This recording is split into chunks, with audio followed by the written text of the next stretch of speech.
So good morning. I'm Mohana. I've been working with Xnat when it was not Xnat since 2003. We started developing the concept of wanting something that could run automatically and process jobs. So I'm going to be talking more about what we have developed over the years. We call it the Xnat pipeline engine. So before I get into details, just what we are going to talk about. We are going to deal with what does one typically do with data. All kinds of data is in Xnat or in your labs. It could be imaging studies, it could be patient, like subject psychometric assessments or anything of that kind. Then how does the Xnat pipeline engine solve or help to manage this data, or process this data? What is Xnat pipeline? Features of the pipeline engine. How does one create an Xnat pipeline?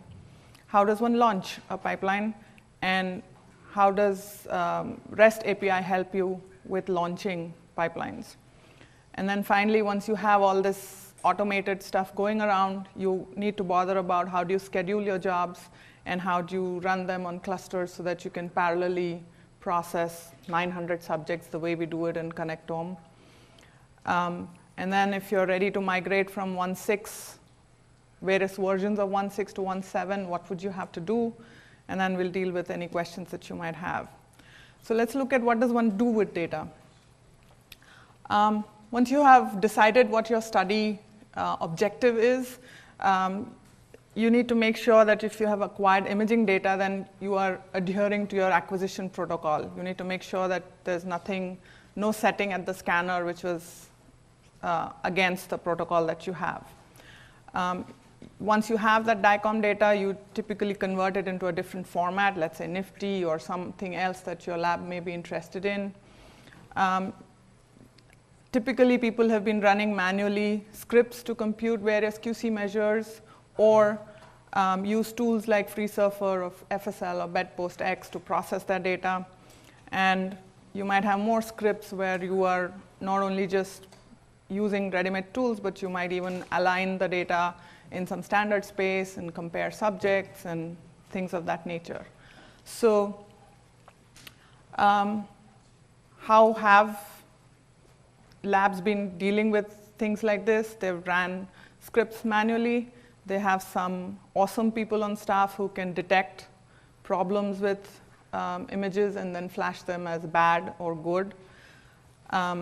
We don't want, as far as possible, this manual running of scripts. So what do you want to be in a state at? So you want those awesome people who can detect problems with data, but you also want the Xnat pipeline engine because that would sort of help you to get rid of this manual processing that people have been doing. So what is the Xnat pipeline engine? It's essentially a Java-based framework for launching and monitoring a collection of processes. And a collection of processes is essentially a collection of steps that you're doing. And these processes or steps are defined in an XML. So the collection of steps is defined in an XML, which we also call it as the pipeline XML, or we drop XML and just say pipeline.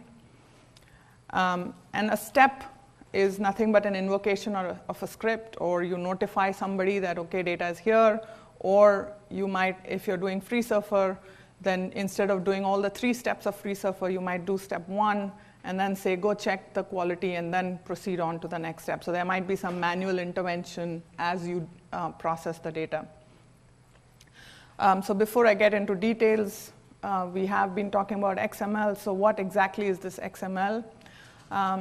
XML is an acronym for Extensible Markup Language. Essentially, it's just like HTML. The only difference being that HTML comes with a fixed set of tags. In an XML, you can define your own tags, and that definition comes in an entity called a schema.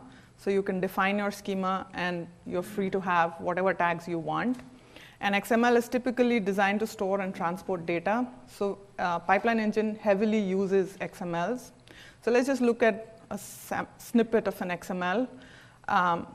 This is just a tag which has a note, a to, a from, a heading, and a body. I've just sort of mimicked an email that you should have written yesterday or today, saying you're having a lot of fun at the workshop. So these are all tags that you're free to design in a schema. And once you have these tags, you need to be able to maneuver or move across or collect parts of your document, and that's where XPath comes in. So XPath is just a syntax for defining parts of an XML document, and XPath uses path expressions to navigate in an XML document, and there are lots of standard library functions available for XPath. So you can do concatenation, you can do substring before, substring after, and various other set of functions that are available. So let's just go back to our note that we sent out. If I wanted to get hold of this text, the string in contained within the tag to, then in XPath, I would just use this XPath which says on the left /note /to/text. That is going to give me a string, the string contained within those two tags, which is boss here. And that's how XPath is used along with XML. So Xnat pipeline engine heavily uses both XML as well as XPath. So what are the kinds of XMLs that pipeline engine uses? We have essentially three types. One, what we call as the resource descriptor, which essentially describes what an executable or a script looks like. Then there's the pipeline XML itself. Pipeline XML is, the way I think of it, is like your script that you have. It has got input parameters. It has got some constants defined within the script. Then you invoke a bunch of executables, and then you generate your outputs. And then you use that output in some manner. And then optionally, you might have an additional parameter XML. So these are the three XMLs that pipeline engine uses. So let's go back to our old days where you were using scripts manually. So let's look at what is a script. A script needs a runtime environment. A script is going to have input arguments. A script is going to be possibly invoking a collection of executables in an order. And it's also possibly going to generate some outputs. And in order to invoke a script, you need to know the path to the script and make sure that all the environment is available, so all the libraries or anything else that you might need. And you need to know how to construct the string which actually can invoke the script in an environment. So these details are captured in a pipeline set in an Xnat pipeline in what we call as the resource descriptor. So what are the details that you need? Typically, you need to know how are the input arguments to be constructed. So what are the various ways in which you pass input arguments to scripts?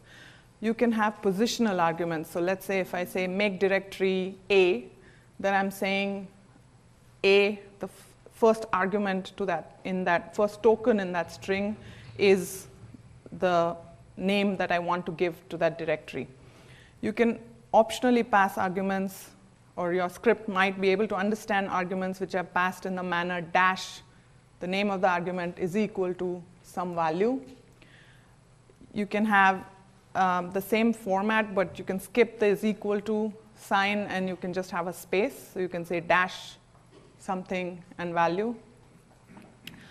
Instead of a single dash, you can have two dashes, and you can say dash dash, name of the argument and its value, and it could be with an equal to or without an equal to. And you sometimes just have a flag. So there's no value, it's just a flag for your script. So for example, I can have this script that I invoke, say zip, and I have the command name, which is zip. I have the flag, which is -r, and I have positional arguments where the first argument is the name of the archive that I want to create, or actually in this string, the third token, my.zip, is the name of the archive that I want to create. And the last one there, /source, is the folder name that I want to zip up. So if you have all this, somehow the pipeline engine needs to know how to construct that string zip-r my.zip /source, and that is done in a resource descriptor. So resource descriptor XML, I'm just giving you an example. I'm looking at that same command, zip command. So I have zip-r my.zip /source. And in the resource descriptor XML, I would have to tell you what is the name, where is it located, are there any command prefixes that I might want to invoke before I actually go and invoke zip, so some kind of a setup of environment that you might want to do. So I'm not showing you here things like where is this executable located, so there's no location, and I'm not showing you the command prefix here, but those things, there are tags in the resource XML. So I'm giving you a name, and that matches the name of the executable. And it takes in 3 arguments here, the -r, the archive name, and the folder name. And each argument tag here then defines in more detail what or how to construct that argument. So if I look at this argument whose ID I have assigned as recursive, then I'm saying that the name of that argument is R, and you can give it a description which makes it easier for people to understand what it's going to do. And then similarly, I have for the archive my.zip an argument, and observe that for the argument whose ID is recursive, the first one there in that set, and the second one, which is archive, I'm not using a name tag for the second one. The reason being the value itself needs to come as part of the string call and not -r. I don't need that -r, I just need the value my.zip present there. So it's not looking like -f my.zip or -folder my.zip. It's just my.zip, so I don't give a name there. And the thing to realize here is that the order of the occurrence of the arguments is the order in which those tokens will be used to construct the call to the command, the script it's executable. So this is one kind of XML that the pipeline engine uses heavily. The other XML is the parameter XML. So this is just saying I have a parameter whose name is ID, and its value is this unique value, which is here in this example, it's just 001. Sometimes instead of a single value, you can have a list, and provision is there to pass a list of values as a value to the parameter, so something like an array that you might pass. There is provision for now combining XPath and XML.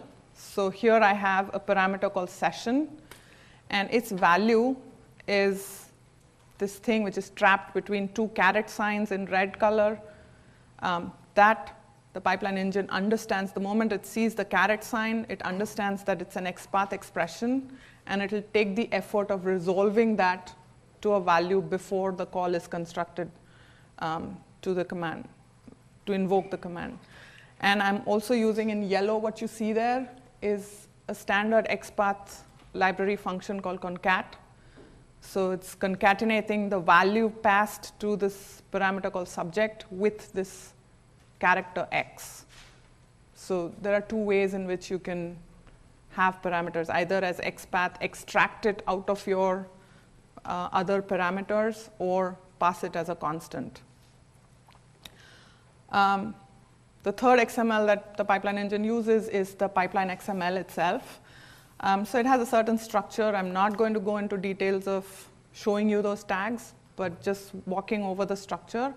It has one tag for defining your resource requirements. This is typically used when you want to say what kind of memory does this pipeline need, what kind of queue can this job be pushed to if you're doing scheduling and running them on a cluster.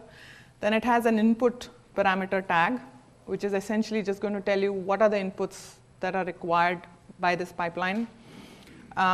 it also has an area in the XML where you can define what are the data types on which this pipeline can be executed on. Can it run on I can define that it runs on an MR session and it generates QC assessment, or it runs on a PET session and it generates some PET assessor or things like that.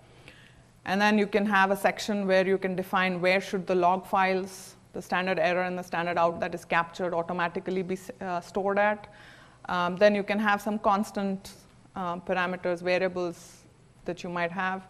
And then finally is the set of steps that your pipeline should go through. So this is just an example of the input parameters. We are going to revisit this as we go to the section where you integrate the pipeline engine and Xnat. So this is just a section snippet of the pipeline XML where I'm just showing you the input parameter definition. So I have two parameters here. Each is showing you the different flavors in which you can set the input parameters. The first one is called project, and its value is a schema link. So essentially an XPath. You'll notice that this XPath does not look like the XPath that I showed you to begin with, because these are Xnat style XPaths. So you're not using slashes anymore, you're using dots. So there is a name to the parameter, there is a value to the parameter. So it's essentially saying how is that value to be constructed. So I'm just saying the value is, if it's an Xnat MR session data, then the value of the project is the value of this parameter. Then the other style is a comma separated value. It's more like a constant. And I'm saying here that the scan type is TF-MRI. So this is how the inputs are defined in the pipeline. So this is all contained within that pipeline XML itself. And there are parts of Xnat which will use this information. And then we're looking at this step, again a snippet of the pipeline XML where I have a step. And the step is to go call the zip command. So I have a step ID, which here I've just called it zip. And within that step ID, I have a section for the resource. Resources in Xnat pipeline world is essentially, mostly it's invoking executables or scripts. So here I'm saying, if you notice against the resource tag, I have two attributes, the location and the name. The location here and the name here is informing my pipeline engine where will you find that resource XML file which defines how to construct that call to that zip command. So the resource descriptor that we saw 2 slides back, where we had -r and the archive name and the folder name, that maps here in the pipeline XML. So the resource location is command line tools. If you have installed your pipeline engines, you will have a folder there called, within the catalog subfolder called command line tools. And this XML, zip.xml sits there. You will notice there are no paths to the command line tools folder because it's understood it's relative to the place where the pipeline engine is installed. So it's easy to share these resource XMLs as long as you don't have them in a separate place, which you can. But if you have it within the pipeline installation area, then you can just share these resource XMLs easily. So I'm saying I'm setting the argument recursive. I'm setting the argument archive, and its value is using, again, the XPath expression. If you'll notice, there are these 2 red carets at the end, at the beginning and the end of the value. So the pipeline engine is going to resolve this value and then construct the call to the command. So how does the pipeline engine work now? So it is this monster sitting there. It needs, optionally, a parameter XML. It needs to know which pipeline. So you give it a pipeline XML. The pipeline XML typically is just going to be a sequence of steps after setting it all the input parameters, etc. So here's just an example where you typically get a scan file, you run some script, and then you notify, and you have the results. So the pipeline engine is going to look at step 1, which says go get scan file. That means there is a resource, a link to a resource XML somewhere. So it's going to go look up that resource XML. It's going to construct the script call, and it's going to invoke that script. It's going to monitor that script. So that means it's going to look at, did it succeed, did it fail, what happened? And then it's going to update the Xnat workflow. So Xnat comes with a predefined workflow table where it keeps on updating the workflow engine as the workflow table as the engine goes through each step. So it'll say, it'll start off with running or queued. The status is changed from queued to running to failed if it didn't work, or finally completed or success. So it's going to do this for every step, and typically at the end you notify. So what are the features of the Xnat pipeline engine? You can set parameters using XPath, which is powerful. You have the ability, sometimes XPath is not enough, so you have the ability to extract parameters using custom XPath functions. So you can write your own Java function which can do REST calls, talk to Xnat, get various pieces of information, construct a parameter, and that all can be invoked by the pipeline engine once you have that jar available to the engine. It can monitor a step. It keeps track of the things spitted out in the standard out and the standard error. It captures provenance information, so it'll have information like who ran it, what time was it run, what operating system was it run on, what were the libraries that were required by that step, when was it run. And because it's just trying to mimic the script concept, it has the features of doing like a for loop. It has the feature of starting and stopping a pipeline at any step. So typical example is if you're doing FreeSurfer, you do step 1 of FreeSurfer, you check your results. So there's a manual intervention, and then you restart from wherever FreeSurfer had left off, and possibly even upload some ROIs that you had fixed. And there's ability to invoke other pipelines. So you can have a suite of pipelines, and one pipeline can invoke each of these. So I call them pipelets. So you can have these invoked. So now the biggest part is how does one create an Xnat pipeline? So you start off with a world where there were shell scripts or other executables or tools that you had. How does one convert that into an Xnat pipeline? So the first step is understand that script very well. So you need to know what are all the input variables required by that script. You need to then construct the resource descriptor XML to describe the script. So what is the command name? What is its path? Is there a command prefix? What is the order of the input arguments? What are the flags of the input arguments, etc.?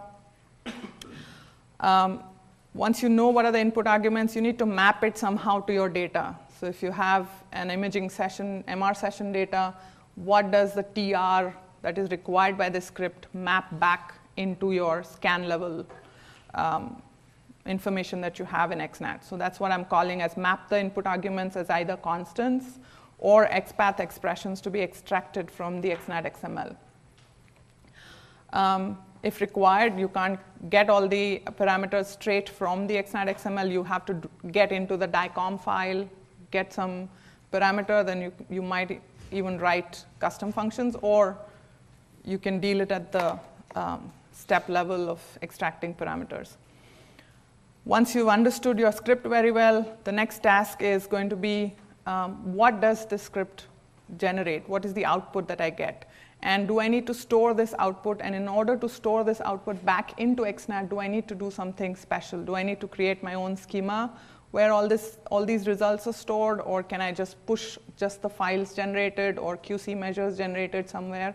So you need to figure that out, whether you need a new schema or does a data type already exist which can be used.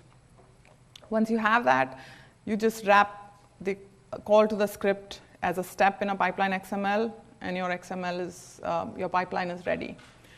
Once you have the pipeline, the next task is now you want to run the pipeline from Xnat. So you need this making Xnat aware of existence of a pipeline and enabling the user to come somewhere, click something, and launch a pipeline.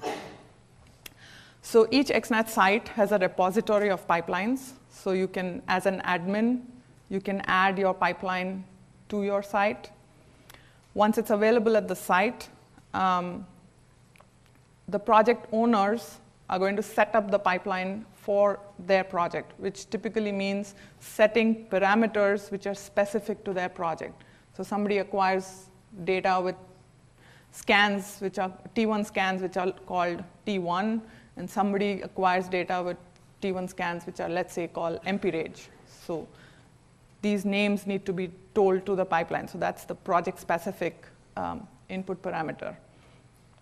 Once that's done, you're essentially ready to run pipelines from Xnat. So the pipeline engine itself comes with a bunch of resource descriptors, which are typically all the standard things that people might use. And it comes with a collection of a few pipelines. One of them is the auto-run pipeline, which, if you've installed the pipeline engine, is located at the folder called catalog/xnat_tools. And this is a pipeline which is not set up by the admin. It's available by default, and it is executed the moment a session is moved from the pre-archive to the archive. And its job is to create the snapshots of the scan and launch any other pipeline which is marked to run automatically. So there is no human being clicking saying, go run this pipeline. It can just, as soon as the data comes into the archive, pipelines can be triggered. So where does one do all this? This is just a screenshot of a tab called Pipelines tab within the project report page. And as you see here, there are these 3 pipelines which are available. And these columns applies to, generates, is picked up from that pipeline XML itself. Remember, we had looked at that pipeline XML sections, where one of the sections was, what are the data types to which this pipeline is applicable to? And that is picked up here and shown it as it's running on MR sessions. And it generates, the first one here generates QC assessments. And all this is populated from the content in the pipeline XML. Once you have that, you've set up the pipeline for your project. The next task is going to be setting project-specific parameters. So let's say on the left side here, I have a parameter called functional scan type. And while I created the XML, I just gave it one name, which was this constant tfmri. But a project may have 2 or more names. So on the right-hand panel, this is a project's setup. There are a couple of things to notice right where the arrow is. That is the box which is automatically generated for you. There is no customization here. It just looks at the pipeline XML and generates this screen for you. And there, for that project, there are 2 scan types which match, or which are as values as input for functional scan type. So it's tfmri, comma, rfmri. So there are these 2 values.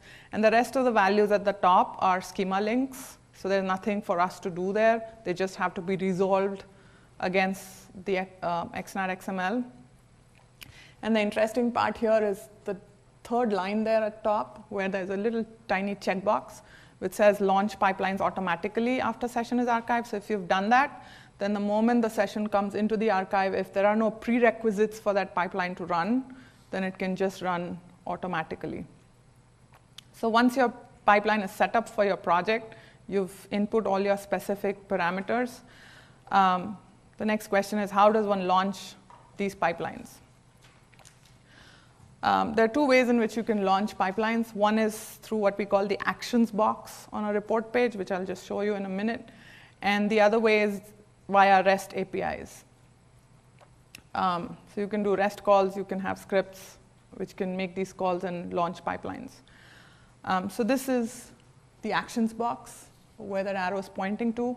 And you can populate that action box. It doesn't come pre-populated with that entity there called process or run pipeline. You will have to populate that content there. And once you do that, if a user logs in, clicks on that run pipeline link, you get this screen. Now here, you are not getting every pipeline that is set up for that project. You are getting data type specific pipelines. So if I was on an MR session page, I was from that action box, I clicked run pipeline, I will get pipelines which are applicable only to MR sessions. Even if my project had PET sessions and other pipelines, those will be filtered out and only relevant pipelines will be shown here. And then you can select one of these and then launch them. So launching them means setting those various parameters. So going back to our RFMRI example, so on the left panel here is our project-specific setup page. And on the right panel here is running the pipeline for one MR session. So left-hand side, we said there are going to be 5 variables or 5 parameters to this pipeline: the Xnat ID, the session ID, the project, the functional scan type, and something called as a field map scan type. So the functional scan type was a comma-separated value that maps to this collection of checkboxes on the right-hand side. So there's a checkbox for TFMRI and a checkbox for RFMRI. And the other values at the top, the Xnat ID, session ID, and project, were XPath statements. So they were automatically resolved against that particular MR XML. And those values are pre-populated. You don't have to do anything here. All you have to do is possibly check whether you want to run for both TFMRI or only one of the type. And once you hit submit, the pipeline is running in the background. It'll do its job. Whatever you have designed as what to do with the outputs will be taken care of. Sometimes this default launch page is not enough. You need a custom page. So this is a sample from CNDA where Jenny and Flavin have set up their FreeSurfer pipeline, where this doesn't look like that default page that I showed you one slide back. There's some customization here. So you can have your custom launch pages for a pipeline. And when you add the pipeline as an admin to your site, you can define what is the custom page to be invoked when this pipeline is to be launched. So customization is possible, and lots of places they use it. So the other way to run pipelines is using REST calls. So what are the REST calls available for us? You can do a get against this URL called, which starts with data projects, supply the project ID /pipelines. This is just going to return you a JSON with details of all the pipelines that have been configured for a project. So here, whatever project ID you passed in for that project, whatever is configured, you'll get a list of pipelines available. And then its details, so what is its name, description, data type that it applies to, what kind of data does it generate, and the path to the actual physical pipeline XML file. The other URL that's available is you can do data projects, project ID, pipelines, pipeline name. So now you're specific. You just don't want to know all the pipelines that are available. I want to know more details about a single pipeline. So if you do that, then you'll get all the details of that pipeline. So what are the input parameters to the pipeline, their default values, with the description text, and so on. Then the interesting part, how do you actually launch pipelines using REST calls? So you can do data projects, project ID, pipelines, pipeline ID, experiments, experiment ID, and pass in all the parameters that you might want to pass if it requires any. If it can be picked up directly from XPaths and XML, then you don't need to pass the query parameters. So you post to that URL, and it launches a pipeline in the background. The other way of launching is you want to actually pass in the parameter XML itself. So again, the same URL, but this time you can have the parameter XML as a body within that call, and again, you have your pipeline running.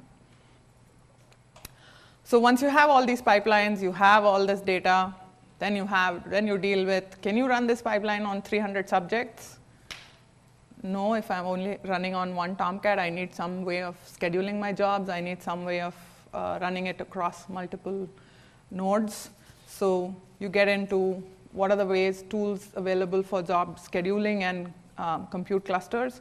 So Xnat Pipeline, by default, supports the Open Grid scheduler, or what used to be called the SunGrid engine before. And We have played around on the Connectome project with PBS, and there are other tools that you can use on Amazon or other places.